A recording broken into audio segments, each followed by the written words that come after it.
Tandis que chaque horloge du monde raconte une histoire. Certaines battent au rythme de l'amour, d'autres s'arrêtent avec la douleur. Mais dans un petit village oublié, il y avait un homme, capable de redonner vie aux secondes perdues. Un horloger. Ses mains ridées savaient réparer toutes les montres, toutes les pendules, toutes les horloges, sauf une, la plus importante de toutes, celle qui battait au rythme de son propre cœur. Ceci est son histoire, l'histoire d'un homme qui affronta le temps lui-même et qui comprit, trop tard peut-être, que le vrai secret n'était pas dans les aiguilles, mais dans l'amour qu'on y met. Dans un coin reculé du village, il y avait une petite boutique, à peine visible derrière une vitrine poussiéreuse. Mais à l'intérieur, le temps ne s'arrêtait jamais. Des centaines de montres, de pendules et d'horloges y chantaient ensemble. Tic, toc, tic, toc. Un concert fragile mais éternel. Au milieu de cette symphonie vivait un vieil homme, courbé, ridé, les cheveux argentés, mais les yeux encore brillants. On l'appelait simplement l'horloger. On venait de loin pour lui confier les objets les plus précieux, la montre d'un grand-père défunt, l'horloge héritée d'une famille. Et lui, d'un geste lent mais précis, redonnait la vie à ses aiguilles fatiguées. Mais ce que personne ne savait, c'est que dans un tiroir secret au fond de l'atelier, reposait une montre qu'il n'avait jamais su réparer. Sa propre montre, celle qu'il portait le jour où le cœur de la femme qu'il aimait s'était arrêté. Chaque nuit, quand le village dormait, l'horloger restait éveillé. Il s'asseyait devant cette montre brisée, l'ouvrait, la refermait. Encore et encore. Mais rien. Pas un battement, pas un souffle. Alors il fermait les yeux et revivait ce souvenir, ses mains tenant celles d'une femme, son sourire.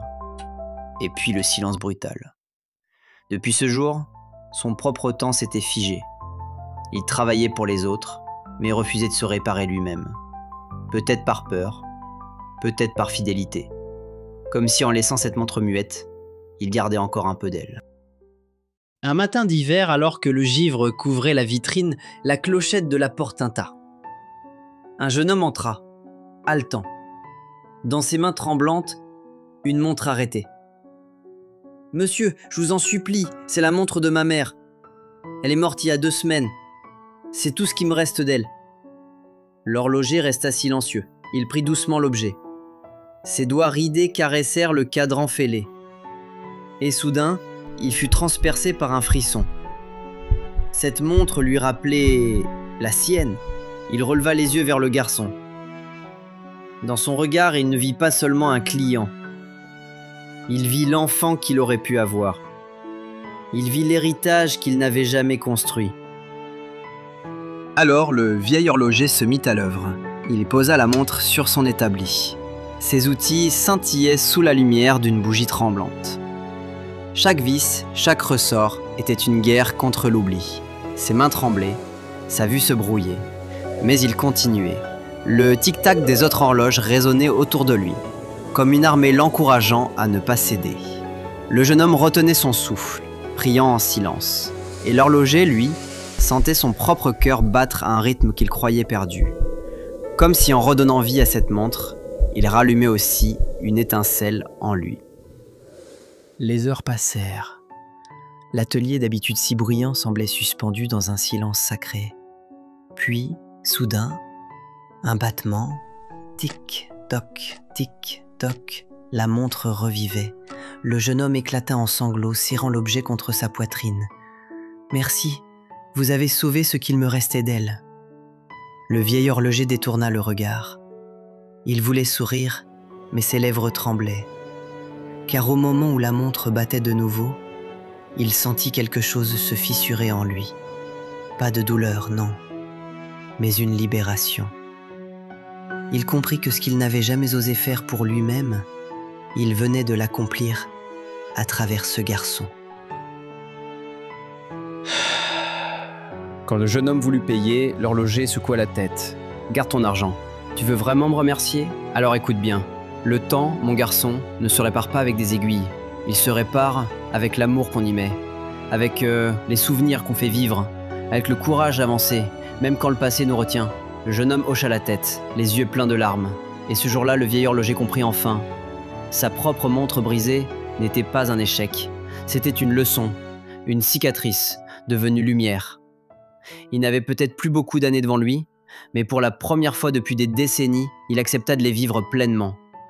Et tandis que l'atelier résonnait de ses horloges battant toutes à l'unisson, il chuchota, comme pour lui-même, « Le temps brisé peut renaître si le cœur le décide. » Ainsi, le temps a parlé. D'un simple horloger aux mains ridées, nous avons découvert un homme qui portait bien plus que des montres. Il portait des regrets, des souvenirs, des instants perdus qu'aucune aiguille ne pouvait rattraper. Nous avons vu ses luttes contre les engrenages rouillés, contre l'oubli, contre ce silence qui ronge les âmes quand les secondes cessent de battre. Nous avons senti sa douleur quand chaque tic-tac résonnait comme un rappel cruel de ce qu'il avait perdu. Et pourtant, derrière ses lunettes rondes, derrière ses rides profondes, brûlait toujours cette flamme, celle d'un homme qui refusait d'abandonner.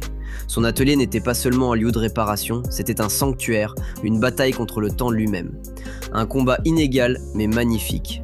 Et quand l'horloge s'est brisée, ce n'était pas la fin, c'était une révélation. Le temps n'appartient pas aux horloges, il appartient aux instants, aux regards, aux souvenirs que nous choisissons de protéger.